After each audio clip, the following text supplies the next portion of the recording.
Hello and welcome to this episode of the Reset Podcast. I'm your host, Lauren Mignot.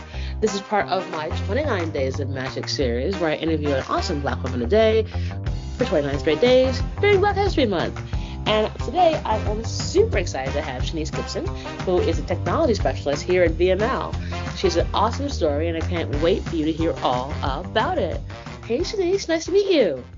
Hey, Laura. Nice to meet you too. So glad you were able to join the podcast today. So, the first question of the podcast is always the same. The answers are always awesome. I'm sure you'll have a great answer too. So, Shanice, what was your first job? My first job was working for my school district that I had just graduated from, actually, as a painter. I worked for their like maintenance crew, but our task for the summer was repainting all of the elementary and middle schools with like painting all four walls, but then each room had like an accent color wall. So I learned a lot. I learned how to work fast and efficient.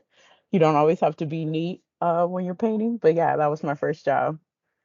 Oh my goodness. Okay. So I have been on a few painting events so I've had to do things. So what does this entail when you're painting for the school? Did they give you all the tools or elements? Did they and be like, here you go, learn how to paint? Or they actually give you some degree of instruction?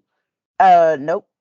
Just gave you the tools. They said paint the wall, and of course, me being a perfectionist was like, okay, I'm gonna lay the tarp down and I'm gonna trim the edges. And my manager was like, work faster or work smarter, not harder.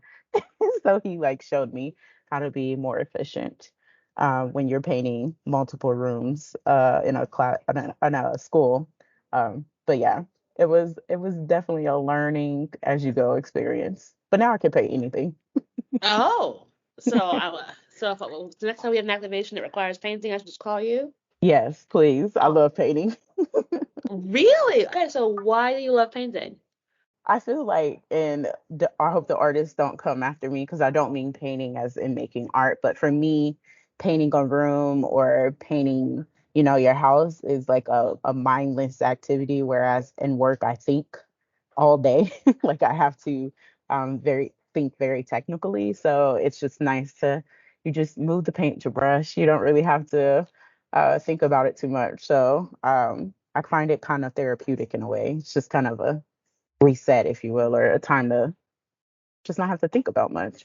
So it's nice for Oh, me. wow. I've never heard painting described that way, but I really appreciate your description of it. Wow, it's what it is. All right. That sounds really interesting. So I'm curious to see how we go from actually being a really awesome painter to where you are now. What was that journey like? How did we get to be having this conversation today? Yeah, so that was my job before I went off for college, and I majored in sociology with the intent to work in like social work or give back to the community. So when I moved back home, that was my intent. I worked at a psychiatric hospital, and then moved into working for a domestic violence shelter nonprofit organization. And after 4 years, I burnt out from that field, and I was just like, I can't do this every day any longer. And so I was looking for something new. And at the time, I was working more on an admin role than like a counselor role at the nonprofit. And the ED at the time asked me to update the nonprofit's website. And I was like, she was older and just assumed that millennials knew how to do everything on Of computers. course. And so there was no telling her no, though. So I was like, okay, I'll figure it out. And that's what I did.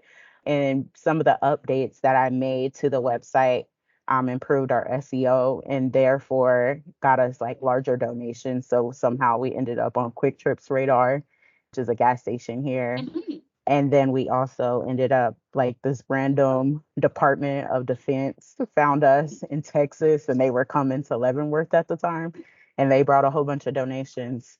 And so I was like, huh, I'm pretty good at this tech Hmm. thing. Let me look into that. And long story short, I ended up going through a boot camp and that's how I transitioned into tech. So that was a full stack, meaning that I'm writing actual code, whereas the website updates were just updating, interface. It was very simple. But now I'm writing like code, JavaScript, HTML, CSS. But yeah, that's how I transitioned to VML. Oh, wow. Amazing. Like, and so, wait a minute. So you literally, I love this story already. And so now you're coding in all different amazing different languages, I'm sure. Yes, yes, it's definitely a surreal moment sometimes. I'm like, whoa, I started not knowing anything. Like, what was CSS? I don't know, or I It's a didn't know at the place. time. Right. It's a it's an acronym, I guess. But yeah, so I do that every day.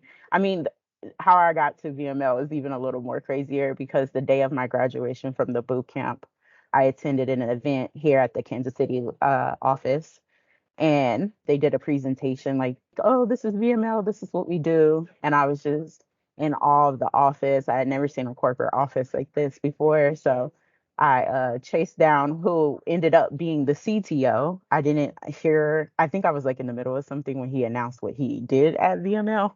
So I just thought he was like a spokesperson, but he's the CTO. And I handed him my resume and I was like, I don't know if you are hiring people new in their career, but I want to work here one day, and if it's not today, it'll be in the future. And he just loved that. So that's how I ended up getting an interview and getting into VML. Okay, I absolutely love this story on so many levels. I love that you had the foresight to flag somebody down and not care who that person was. Like, you work here, so you must be useful. Yeah, And it was a CTO. I just happen to Um, have my resumes on deck. It's fine. I mean, listen, again, lesson one, always be prepared. You Yes, know, my mentor told me a million years ago when I was a wee munchkin, she's like, there are no dress rehearsals. So you never know when you're gonna be in the moment, and so you better be ready. And you were ready. yes, absolutely. If you stay ready, you don't have to get ready. Exactly. And the fact that you were like, I'm gonna shoot my shot. I love this. Yes, that is my motto in life. I'll shoot my shot. It's always a no if you don't ever try. Well, that's the thing that I think, and obviously, so I'm gonna assume that you're either millennial or Gen Z. Um, Yes, I'm a millennial. and, yeah, and so, uh, fun fact, I'm an elder millennial, cause born in the '80s. Okay. Um, because no one knows how old I am. And Right. like, keep it that way. But it's the fact that, you were unapologetic about, like, let me just go for this. And I think that is such a really important lesson for a lot of young folks, because you never know where you're going to be unless you make the effort. Right. Um, so like, talk to me about going to the boot camp. What was that like? Because obviously you go from being, working in sociology and working in more altruistic sides of the universe to being like in the, you know, facts and figures and zeros and ones of coding. Yes, it was literally day and night. I am just a people person by nature. I always have been pretty extroverted. So like the soft skills, if you will, come naturally to me. I haven't had to work too hard at those, but the technical is definitely a working day and night. And I think that's where my imposter syndrome flares up, is being, am I technical enough? But the boot camp definitely, I think, prepared me with learning how to investigate or look up answers. I was already pretty good at Google just from my undergraduate degree and the nature of research I had to do in that. But learning how to, I don't know, really finesse, if you will, your Google searches so you can find these technical answers has been a big skill that I think that my boot camp helped me with. As long as, I mean, as well as helping me understand, the technical like logic, how to code. They definitely did that. But I think one of my biggest skills is learning that I'm not, if I don't know the answer, that I'm going to find the answer. And learning how to find the answer has been a big skill set. I think that my boot camp prepared me for, um, that I use day and day every day. Like I'm Googling every day. You're like, I will figure this out. Leave me alone. I will figure this out. Right, right. Like, it'll be okay. There's an answer somewhere, and I know how to find it, and it's okay. Yes. I absolutely love that. So now I gotta ask you. So talk to me about a time when you had a challenge. You're like, "There's no way I'm gonna figure it out," and then you did. My whole life. No, I'm just kidding. I'm just kidding. No. But let me think of a specific. I would definitely say the boot camp. I know I'm smart and I Hmm. know I can learn anything, but coding, I'm in my fourth year now. Actually, this is actually not probably going to be something that's tangible, but in coding or in tech in general, being comfortable with the unknown or not knowing has been an adjustment. And I wouldn't say that I've perfected that by any means, or I'm Hmm. still learning, but yeah, I would say that is probably one of the biggest things that I'm learning to overcome because I feel like as a Black woman and growing up the way I did, being in control of things and having a clear direction from point A to point B has allowed me to progress. But sometimes the answer isn't always a point A to point B in tech. Like it can be a point A and then you somehow end up at D that leads you to B, and you have to be okay with that. So I would say that's one thing I'm currently learning. I know that doesn't necessarily answer your question, but one thing that I feel like I'm starting to grasp, like being okay with the unknown or not having everything planned out, if you will. I think that's a great way to answer that question because we all come across challenges and you're like, okay, how do I figure this out? And that's an unknown. And accepting that, you know what, there is just, it's going to be unknown. I will figure it out, but like, damn it, I'm going to figure it out. Yeah. And that's a way of, overcoming that challenge where you could be like, you know what, screw it, I'm not going to do it.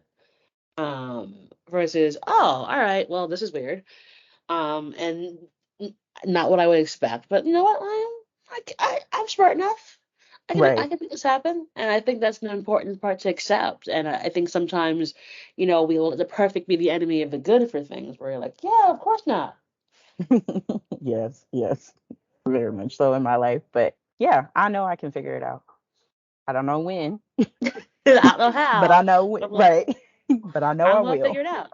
Like, because again, I think it's a really funny like recurring theme that happens whenever I do 29 Days of Magic, is that this is probably one of the most common things Black women say.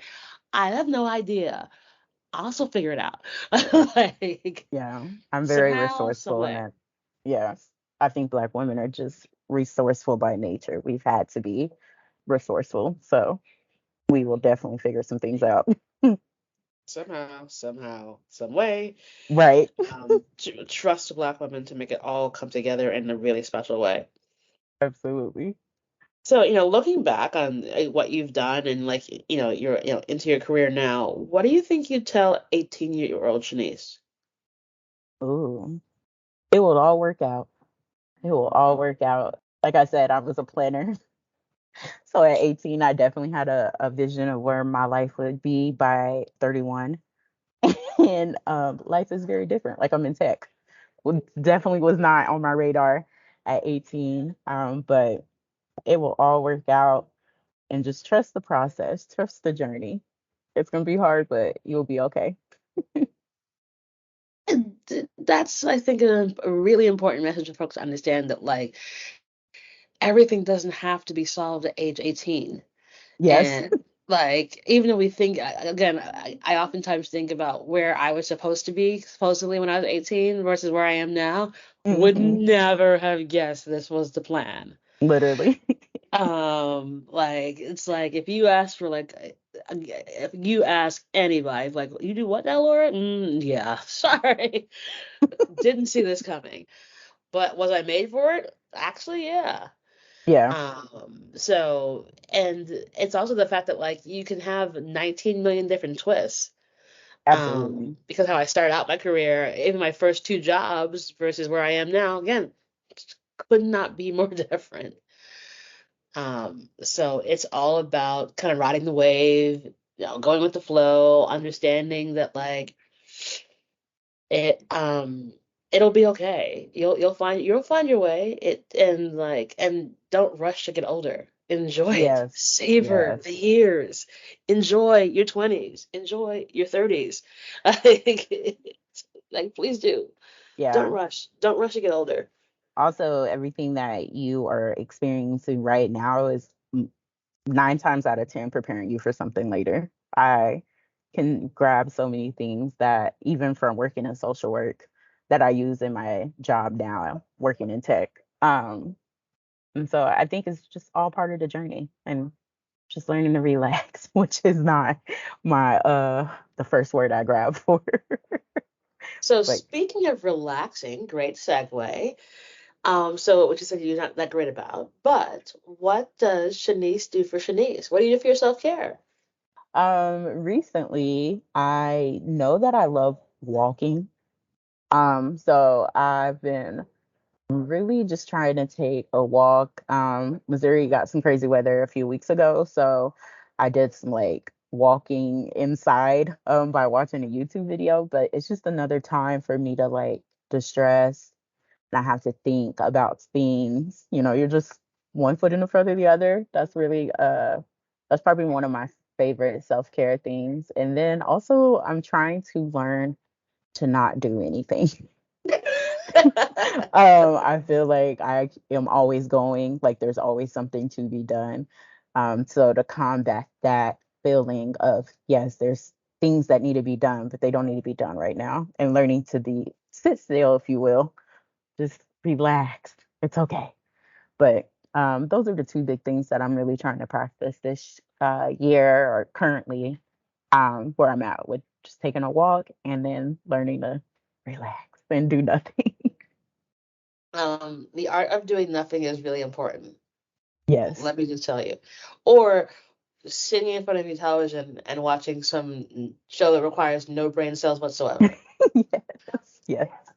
Ghost, the UK version has been that show for me. Like, You know, oh, I haven't watched the UK version yet. I love the US version, and I haven't gone to the UK version yet. But like, I will have to go check that out. okay. I'll have to check out the US. I saw that we had the US, but once I found out the UK version was the OG, I was like, oh, let me check that out first. But yes, I like that show a lot. And that's helped me not do anything, at least for 40 or so minutes. Yeah, because you don't need. I mean, like I think post pandemic, I think we've all learned that we can actually sit still. Um, Yes. sometimes when you're forced, but you can sit still, and that's okay. And also, spending time with yourself is really important. So, like, going for Hmm. your walks, like I agree with you. I'm a big proponent of just going out for a walk and just getting some fresh air and just like, Hmm. breathing some air that is not recycled. So, Right. Yes, it's definitely been transforming for me and my like stress of just life, not just work, but just life in general.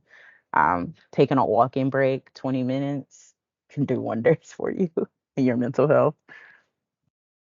yeah, I cosign. Okay, so you watch Ghost UK. What else are you watching? I don't know. I'm kind of in between shows. The strike really kind of ruined my routine as far as but what is that one show? Abbott Elementary, I think is Of coming back on. course. So I think that it's is a, I think a it's back on this week. go-to. Yeah, I think it's coming out this week. So I'm pretty excited about that. Oh, that is one of my favorite shows. So I may Love have that to go show. back. Oh my gosh. I watch it going yeah, oftentimes I watch it before I go to bed. Because it's just like it's like a warm hug. Like Yes. Shirley Rappo, I want her to adopt me. So Yes, I I mean have I love my not. mom. I totally love my mom. And I also have a Jamaican mom. But like but Barbara Howard is just so hilarious. You're just like, oh my gosh. Are you a Janine where she keeps trying to make her be her mom?